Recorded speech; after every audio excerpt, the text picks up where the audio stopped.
tenho outra coisa que dá pra falar também, que é em relação a... No nível que eu tô agora, tipo, quando que eu utilizo a tradução? Geralmente eu acabo usando a tradução, o Google Tradutor, quando é uma palavra que eu quero usar em inglês, mas eu não sei ainda como que ela é. Então eu traduzo da minha L1 para L2 para fazer aquela transferência, né? Agora, quando é uma palavra do inglês que eu não sei o que significa em português, eu acho que a tradução ela não acaba. Tem outras soluções melhores. Que a que eu tô usando hoje em dia eu uso Cambridge Dictionary. E aí, tipo, lá se você colocar a palavra, você consegue, tipo, ter muitos exemplos de frases e pela própria definição, acho que dá pra conseguir entender o que significa a palavra, sabe? Tem imagens e eu acho que substitui muito bem a tradução desse jeito. Uma coisa que eu ia falar, que quando você chega em níveis mais avançados, assim, que você já consegue entender uma boa parcela do que você lê, escuta, né? É você sair da tradução mesmo, deixar a tradução de lado e pegar um dicionário monolinguístico, né? Então, você pesquisar a palavra e ver a definição da palavra na língua que você quer aprender. E isso tem vários benefícios, né? Porque além de você começar a associar as palavras daquele idioma entre si, né?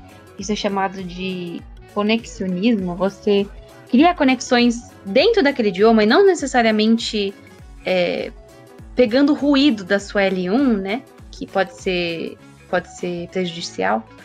Além disso, você começa a pensar na sua L2, porque você está criando conexões independentes da sua L1, né? Então, isso é muito interessante quando você já tem um nível de proficiência suficiente, né?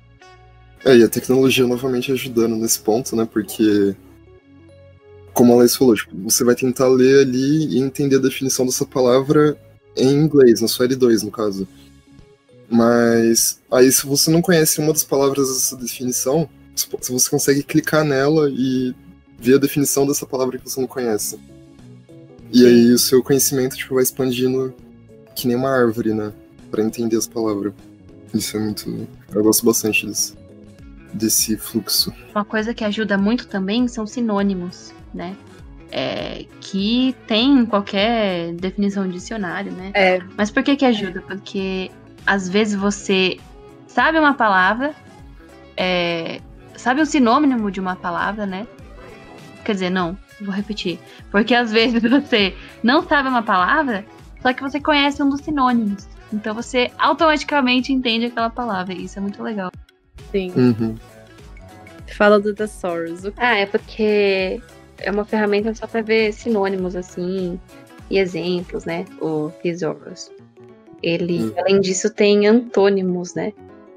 E também pode ajudar. Então, assim, quando você chega num certo nível, você tem que começar a fugir da sua língua, da sua L1, pra entender a L2, né? Você tem que se agarrar ao que você sabe da L2 e ir expandindo, que nem o Hoffman falou, porque aí que você vai começar a ficar, a pensar na L2, que é um grande desafio, né?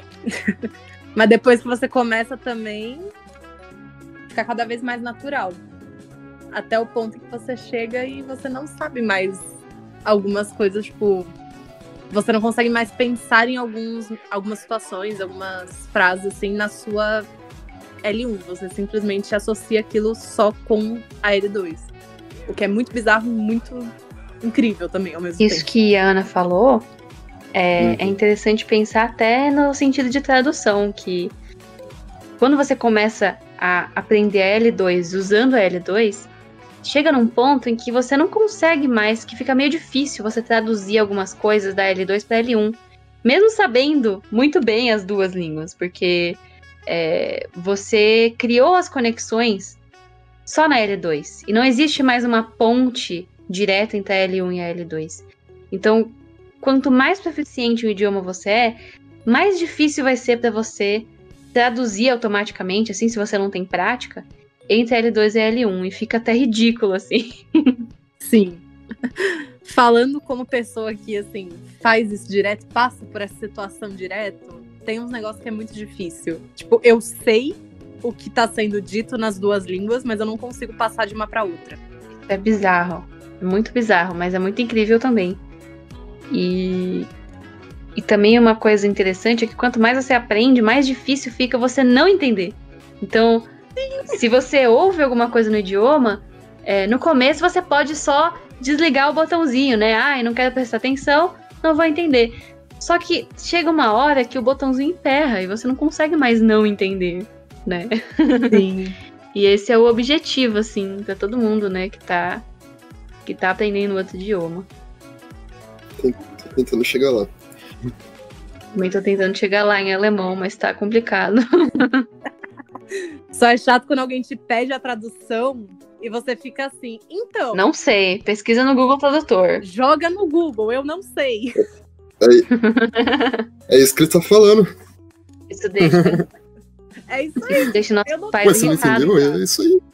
Isso deixa nossos pais irritados, porque eles investiram pra gente falar inglês, pra gente traduzir as coisas pra eles. Quando a gente não consegue, Eles ficam muito bravos. eles ficam bravos. A minha mãe outro dia me perguntou, tipo... Eu escrevo muito texto em inglês, né? E teve um que foi... Acho que foi a review que eu fiz de O Falcão e o Soldado Invernal. E eu deixo sempre o alerta de spoiler, né? Porque eu tô falando de alguma coisa que pode ser que a pessoa não tenha visto ainda o episódio, não sei. E eu sempre tento fazer alguma piada nesse avisinho de spoiler. A minha mãe me pediu pra explicar por que aquilo era engraçado, porque as pessoas tinham rido, né, quando elas viram aquele negócio.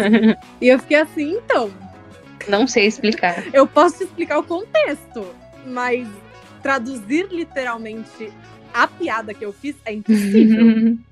Às vezes você tem que fingir que você não entendeu, só pra não pedirem pra você traduzir. Exato. Eu prefiro fingir que não entendi do que ficar meia hora explicando. Então, isso faz total sentido na minha cabeça em inglês. Mas o meu cérebro não é capaz de traduzir isso para o português. Tem uma coisa interessante é que isso fica tão automático, né? Porque quando a gente aprende, né? Quando a gente está se esforçando para aprender, o processamento ele acontece no lado direito do cérebro, né?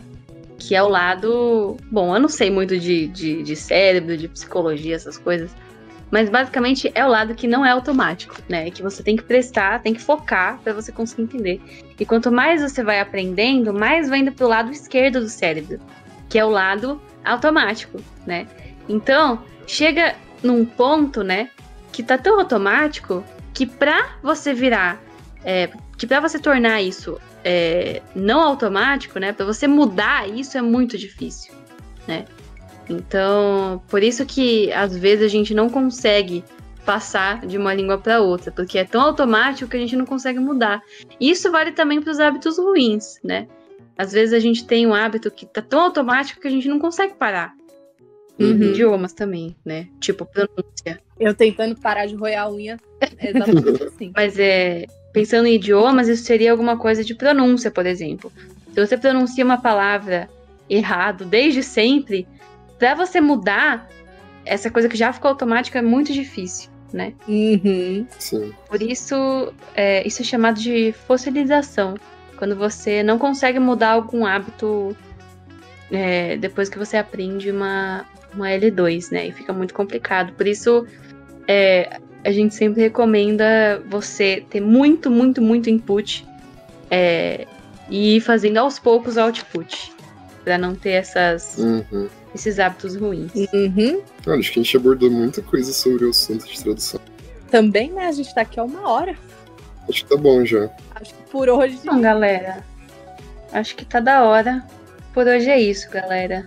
Se alguém tiver comentários, questões, dúvidas, Sugestão de pautas pros próximos também, aí tá liberado. podem nos abordar. Encham o nosso saco, a gente gosta, viu? Exatamente, muito bom. Tá liberado. No YouTube, no Instagram. Sei. Estudem. Isso aí, então, gente. Até uma próxima. Pô, acho que a gente podia se despedir, cada um com um idioma que sabe. Auf Wiedersehen. É isso. Bye! Isso aí, gente. Até mais. Tchau.